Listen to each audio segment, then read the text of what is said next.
سفر معراج کے بعد نبی پاک علیہ الصلوۃ والسلام گھر آئے تو گھر سے باہر جب آئے تو ایک کنیز کو دیکھا جو رو رہی تھی، بیچاری کمزور سی کنیز تھی اور اس کے ہاتھ میں ایک آٹے کا تھیلا تھا۔ نبی پاک نے فرمایا کیوں رو رہی ہو؟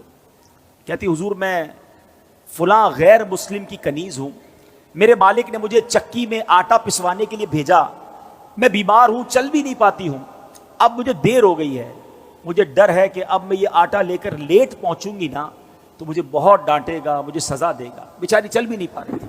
اللہ کے حبیب، رب کے حبیب ابھی معراج سے آئے ہیں، اتنا بڑا شرف پا کر آئے ہیں، مگر نبی پاک نے فرمایا اچھا چلو میں تمہارے ساتھ چلتا ہوں، تمہارے مالک کے پاس تمہاری سفارش کر دوں۔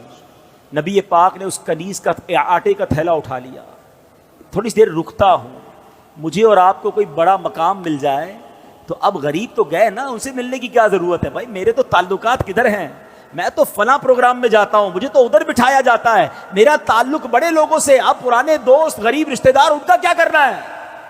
ارے عرش کے دولہا بن کر آئے ہیں اور کنیز کے آٹے کا تھیلا اٹھا رہے ہیں۔ تیری عاجزی پہ لاکھوں، تیری سادگی پہ لاکھوں، وہ سلام عاجزانہ مدنی مدینے والے۔ سنو میرے آقا اس کے گھر پہنچ گئے، دروازہ کھٹکھٹایا، وہ نبی پاک علیہ الصلوۃ والسلام کو جب دروازے پر غیر مسلم دیکھتا ہے تو ہکا بکا رہ گیا، جانتا تھا کہ یہ مسلمانوں کے نبی ہیں، تو کہا آپ کیسے تشریف لائے؟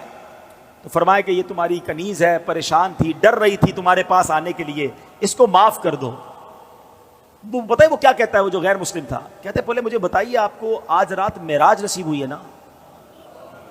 غیر مسلم کہتا ہے اے محمد صلی اللہ تعالی علیہ وسلم آج رات آپ کو معراج نصیب ہوئی ہے؟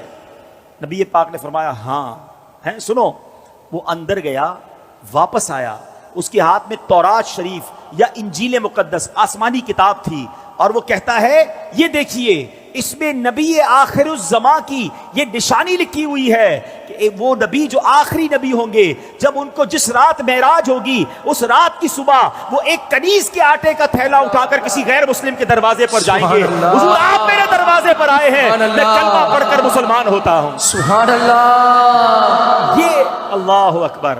اب یہ میرے آقا کی شان ہے کہ نبی پاک کی اس معراج کا ذکر اور معراج کے بعد اس عاجزی کا ذکر بھی آسمانی کتابوں میں موجود ہے۔ ارے جن کے نصیب میں ماننا ہوتا ہے، جن کے مقدر میں ایمان لانا ہوتا ہے، جن کے مقدر میں عشق رسول ہوتا ہے، ان کو یہ سعادت ملتی ہے۔ بڑی پیاری بات شاعر کہتے ہیں، عقل والوں کے نصیبوں میں کہاں ذوق جنون۔